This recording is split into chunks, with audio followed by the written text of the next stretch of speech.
ఓం ఐం ప్రీం శ్రీ లలితా పరాభట్టారికా దేవతాభ్యో నమః.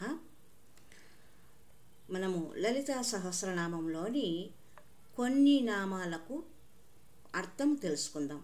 వాటిలో నిష్పాప, తర్వాత నిష్క్రోధ, పాపశమని,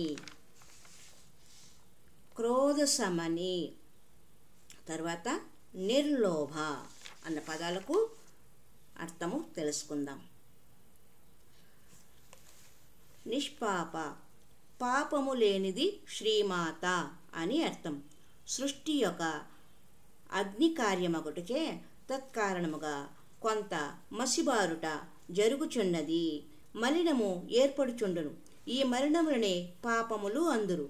వీనిని ఎప్పటికప్పుడు తొలగించుచుండవలనను, లేనిచో అది జ్ఞానమును కప్పి జీవుని దుఃఖమున పడత్రోయును. బ్రహ్మకైనను ఇట్టి అజ్ఞానము ఆచరించుటకు అవకాశము ఉన్నది.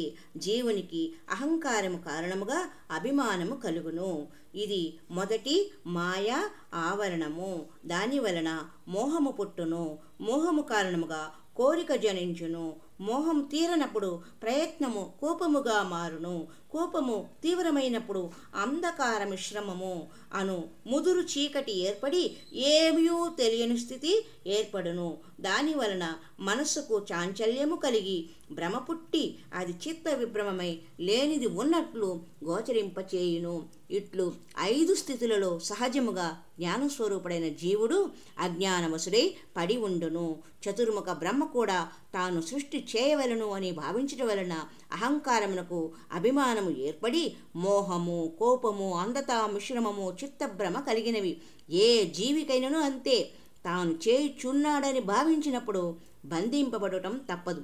చేయుటకు సంకల్పము దైవమునదని దానిని అనుసరించుచు నిర్వర్తించుట తాను చేయవలసిన పని అని తెలియవలను అంతే.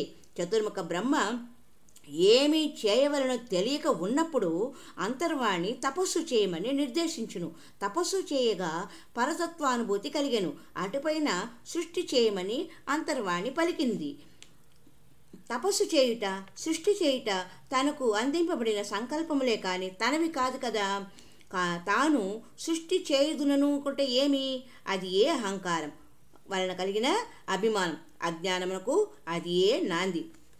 జీవులు కూడా తామే సంకల్పించుచున్నామని నిర్వర్తించుచున్నామని భావించడం వలన ఇట్టి అవిద్య అనే పాపమునందు పడుచున్నారు. శ్రీమాత సంకల్పమునకు పుట్టినిల్లు. ఆమె పరమాత్మని సంకల్పం.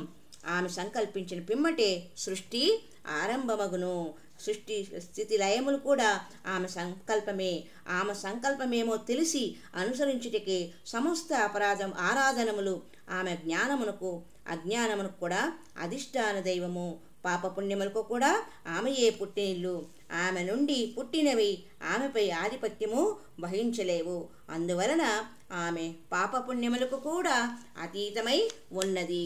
అందుకే ఆమెను నిష్పాప అన్న నామము ఆమెకు సరి అయినది అని మనము అమ్మవారిని మొట్టమొదటి శ్లోకమైన శ్రీమాతను ఒకసారి స్మరించుకుందాం. ఓం ఐం ప్రీం శ్రీమాత శ్రీ మహారాజ్ఞి శ్రీమత్సింహాసనేశ్వరి క్షిరగ్నికుండ సంభూత దేవకార్య సముద్యత. ఓం ఐం ప్రీం శ్రీ లలితా పరాభట్టారికా దేవతాభ్యో నమః.